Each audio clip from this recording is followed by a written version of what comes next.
AudioJungle. So Dr. Rosen, I was hoping that we would start with you.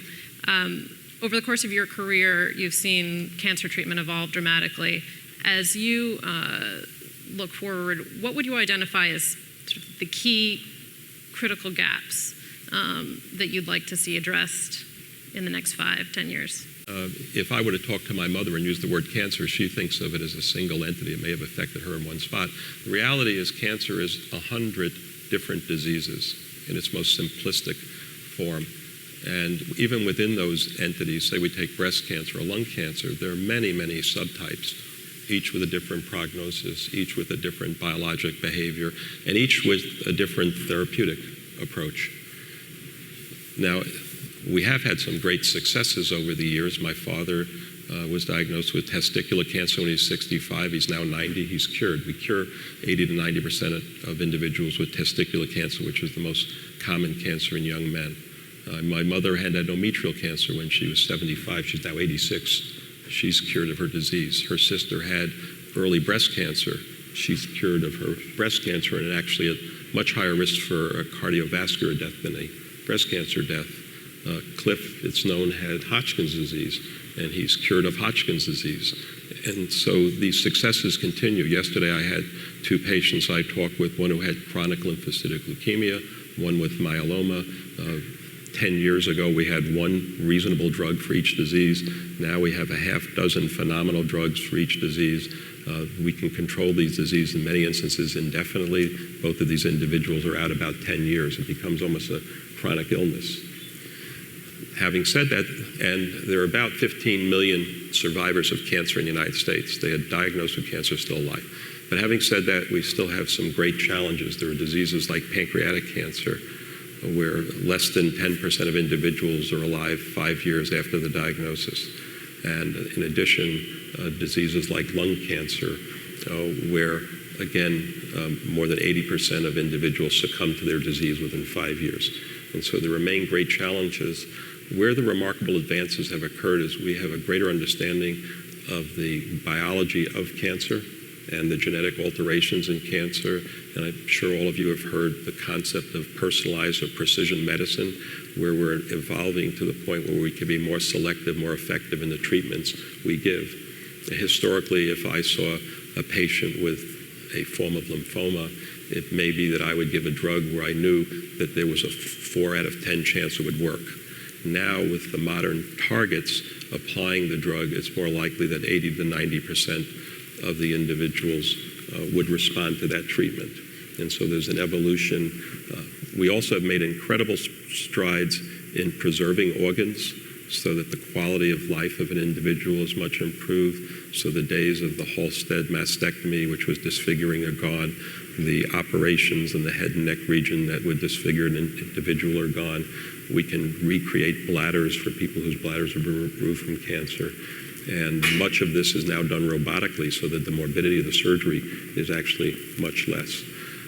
I would say there are areas that are very, very complicated that we could have a dramatic decrease in the incidence of cancer. Historically, tobacco was the main culprit. Now about 17% of Americans smoke. It's still one of the more common causes of cancer and cancer death. Tragically, obesity is replacing tobacco as the #1 cause.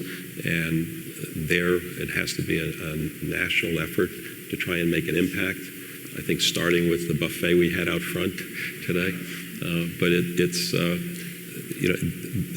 the question is, in each of the domains, from prevention to early detection to modern therapy, what are the best strategies?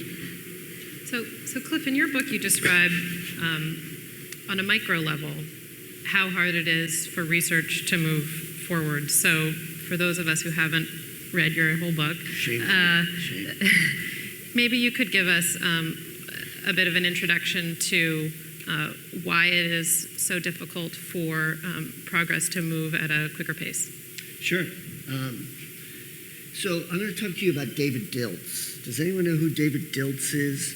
Okay, so there's a couple of hands up there. This is a great story. This was David Diltz was a system engineer, still is a system engineer, and back in 2004, he was working at the Vanderbilt Vanderbilt University. He had dual appointments. He was a management professor and an engineering professor. And in his previous life, he had studied things like die sets, automotive die sets. Now, when you make a car, you need like these cookie cutter setups, where if you're on the line, you decide you're going to make Honda Civics, you punch out the Honda Civic, boom, boom, boom, boom, boom, boom. And in the 1990s, the American car makers, when they wanted to change it, it took them between 24 and 48 hours to change a die set. And this was the rule. They said, this is what it takes. It's just an awful lot of machinery, and it's going to take us 24 to 48 hours to change it. And this was the assumption that went on. And the Japanese automakers said, we don't buy that assumption. We're going to look at the process and see how fast we can do it. And it turns out they could do it in 3 minutes.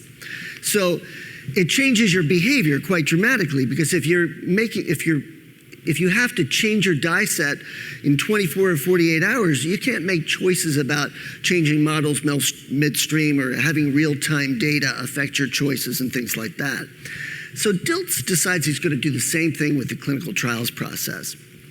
And he sets out to study the process by which you could start a cooperative group clinical trial, a phase 3 clinical trial. These are the NCI-sanctioned trials, not the ones run by pharma. And there are lots of them. In fact, more than half of the trials that we think of as phase 3 cancer trials are really NCI-sponsored trials. So he goes and looks at all of the steps. And it's all public data. That's one of the good things about this. And he catalogs this. 370 different steps it takes to do it. So there's decision loops each time where somebody has to go back and forth and get a sign-off from somebody and wait for a review committee and have an IRB get together. And all of these 370 steps, he maps on a sheet of paper, a Mylar, actually.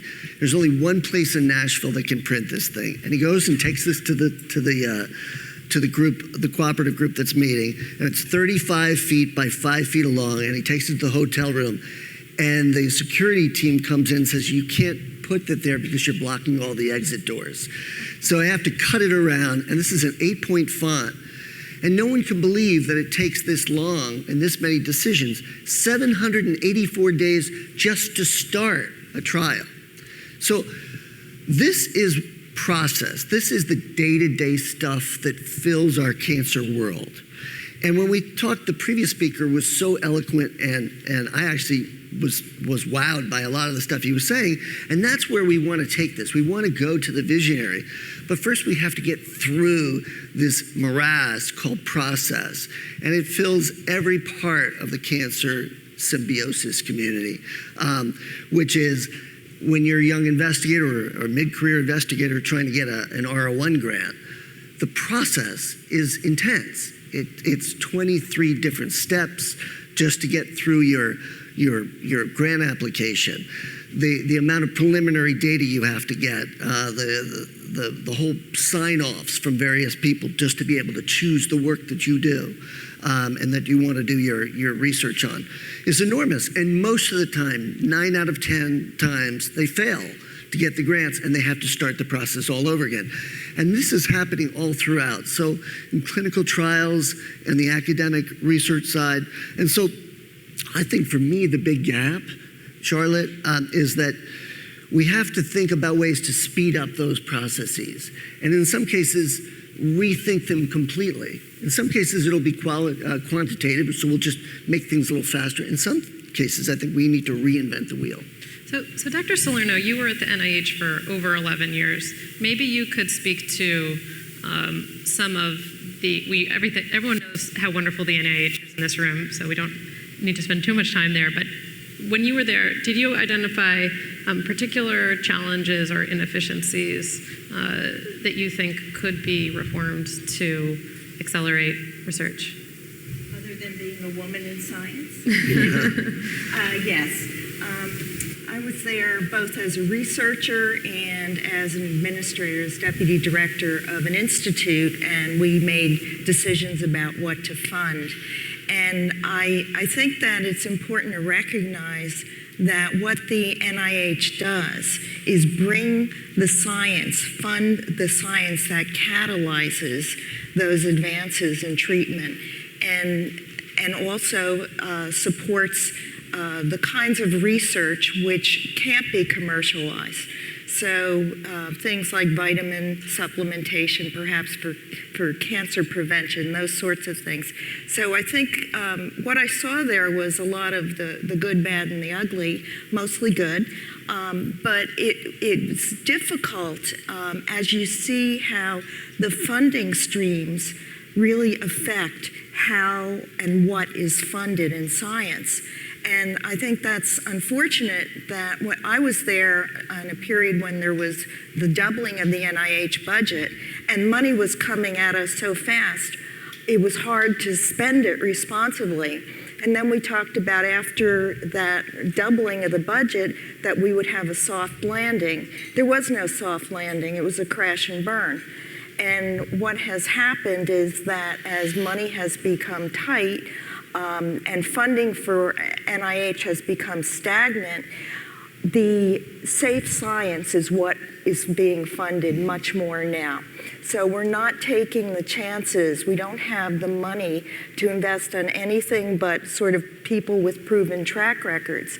And not that what they're doing is might not lead to great discoveries. However, we don't take the risks that we need to innovate in science these days, and I think that is really critical. And that's where organizations, private sector organizations, charitable organizations can step up and fill in that gap and invest in the quirky idea. We invested at Komen in an astronomer who used the techniques of astronomy to develop new ways of ultrasound tomography to image the breast. And that's now going into clinical trials. But, you know, an astronomer with a great idea like that would never be able, his application wouldn't see the light of day at NIH. So, Cliff, you sent me some slides last night that gave me nightmares. So maybe you could describe what was on there. I thought that they were really illustrative of the problem.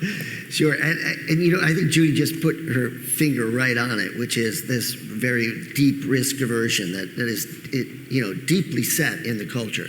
So, you know, we do not have a Silicon Valley culture here of a risk embracing. We have a very risk averse one. Now, part of that makes sense. It's medicine, right? And these are people's lives. And as one of the commenters from the audience said before, you can't take chances with an app, you know, and make your medical decisions based on that. But in some cases, we've become so risk averse, and part of that is based on this sort of hunger for funding. So it used to be that in 1980, and I'll take young investigators as an example. So in 1980, more than 40%, the average age for a recipient for a research project grant, and mostly those are the R01s that we always talk about, for a big research project grant was 36. It's now 42. 40%, more than 40% in 1980 of those grants went to people under the age of 40. That's now 10%. 25% went to people under the age of 36, and that's now 5%, less than 5%. And so what happens is you have more and more of these postdocs sort of waiting around for their first grant, and they're gathering in these very, very big labs. So it used to be that the more than half of postdocs would by the 6th year of their postdoc be in a tenure track position. That's less than 15% now. So they're all competing with each other, and behavior changes. The organisms adapt. And so instead of being collaborative, they start to compete with each other. And, you know, they start to, you know, buddy up to the mentors and you know, try to get their lab boss to co-author a paper on their you know, and submit it to Nature for them. And, you know, they want to work with each other, but it's harder. So they start to hoard their data instead of sharing it, and they start to be safer in what they're suggesting that they should study. And so that is the most dangerous thing, is that they dumb down their own ideas. They dumb down their big ideas because what they really want is to get a grant approved. And that becomes, I think, a more dangerous thing overall for the cancer culture, is that our expectations, it's the sort of soft, diminished expectations that have really hampered us, I think, in some ways. So I want to get some questions from the audience, so start thinking of them. But Dr. Rosen, before we do that, you've had very different experiences at Northwestern, a big academic medical center, and what you're doing now. Perhaps you could describe the different cultures and how institutionally you can design an organization to maybe be more nimble, be more open to taking risks. So there are elements of what Cliff and Judy said that I've witnessed, not to the extreme that they've stated it, but I've witnessed that. And in general, actually, scientists are incredibly collaborative, and now there are vehicles where you can be co-principal investigators on grants, and it brings people together. And if you look at the connectivity maps of most gifted scientists, they're with 50, 100 other people. Having said that, I was at a phenomenal medical center for years in Chicago, Northwestern, but it had the traditional departments, surgery, medicine. Within medicine, there was gastroenterology, cardiology, et cetera. So each domain wants their area to be dominant. So cancer would fight for its resources like everywhere else. And we were dependent on many of these grants in order to just maintain the operation. So then going to City of Hope, where everyone wears the mission on their sleeve, it's cancer focused, it has enormous resources because of national philanthropy, and then actually discoveries by a gifted investigator, Art Riggs, who's never got his due. He developed the technology to make human insulin and then human monoclonals, which have resulted in Rituxan, Herceptin, Avastin. City of Hope has received several $1 billion in royalties. So we have the resources to do special things. And to the credit of my predecessors, they had created GMP facilities to make small molecules, biologics, and stem cells. So we can actually take a discovery, and with the exception of doing the animal side effect studies, which is called animal toxicology, we can do everything from the initial idea to taking it to a patient. And I have a compound that I think may be an advance in the treatment of acute leukemia, which has not happened in 30 years, that in the test tube and the animal model looks exceptional, that I could do everything at City of Hope without having to negotiate with a pharmaceutical company, which would take 10 years, et cetera. And we're even repurposing a drug, which is now generic, that we know works in myeloma. And again, using only City of Hope resources. And the beauty is that there aren't layers. I'm the chief scientific officer, provost. I essentially, with 3 people sitting around the table, make all the decisions. And if someone comes in with a good idea, we try to encourage that person. We try and support them. Obviously, we look at the milestones, what they're achieving. We also have a separate fund for discoveries that have the potential to be commercialized. Because if you can't commercialize something, it's not going to ultimately benefit humanity. You have to figure out how do you get it to people. And so this fund, called the Hope Fund, this year has resulted in 6 licenses of products in the last 2.5 months. And the hope that they will have an impact on the care of individuals with cancer.